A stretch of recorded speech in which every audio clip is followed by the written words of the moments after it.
When the N.C.A.A rolled out its interim policy on name, image, and likeness in 2021, it was supposed to be a victory for student athletes.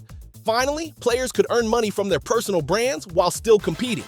But 3 years later, the system has spiraled out of control. What was meant to empower athletes has turned into chaos. Today on SportsEpreneur, we'll be discussing why N.I.L is failing college sports. At its core, N.I.L should be fair. Athletes deserve compensation. But the way it's been implemented, it's like handing someone a supercar and dropping them into rush hour traffic with no rules. You can imagine the pileup that follows. That's where college sports are now. The biggest issue is the rise of collectives. These donor-funded groups pool millions to create deals for athletes. On paper, it looks like sponsorships. In reality, it's pay for play. Wealthy boosters write checks to recruit talent. And the N.C.A.A can do little to stop it. Take Tennessee quarterback N.C.A.A. He signed a big N.I.L deal, then tried to renegotiate when he felt underpaid. When Tennessee refused, he entered the transfer portal. After failed talks elsewhere, he landed at UCLA for less money. Meanwhile, Texas is spending about $40 million on its roster. If other schools want to compete, they must pay. That's not marketing, that's a bidding war. This has created a dangerous playground. Boosters are no longer just donors. They're treating athletes like fantasy sports pieces they can buy. Coaches now answer not only to athletic directors, but also to these backers. It shifts power inside programs in unsettling ways. The balance of college sports is unraveling. Wealthy schools in big markets can dangle seven-figure packages. Smaller programs can't compete. Even within the Power Four, schools without strong donor bases fall further behind. What chance does a Mountain West team have against Alabama or Ohio State when the offers are millions apart? Add the transfer portal, and college sports now look like free agency. Players test the market, field NIL offers, and often choose the highest bidder. Coaches lose 20 or more players a year because they can't match the money elsewhere.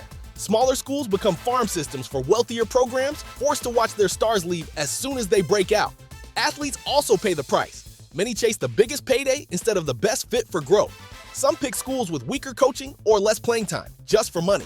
Others are stuck in contracts that were never fulfilled, promised sums that never arrive. Without legal advice, young athletes sign predatory deals that eat away their earnings with high commissions or hidden clauses.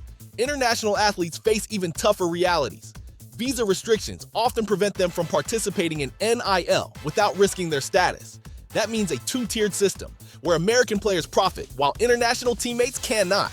It breeds resentment and underscores how unfair the system has become. Fans feel the shift too.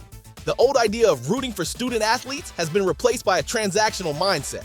You took the money, now perform. Highly paid players who struggle are bombarded with abuse online. The mental health toll is enormous, and most college athletes aren't ready for that level of criticism. The dark side goes further. Without oversight, shady agents and companies prey on athletes. Some contracts demand outrageous cuts.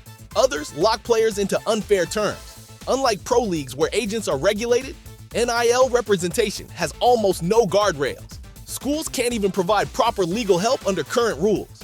What we're left with is an identity crisis. College sports once stood for education, teamwork, and development. NIL has blurred the line between amateur and professional.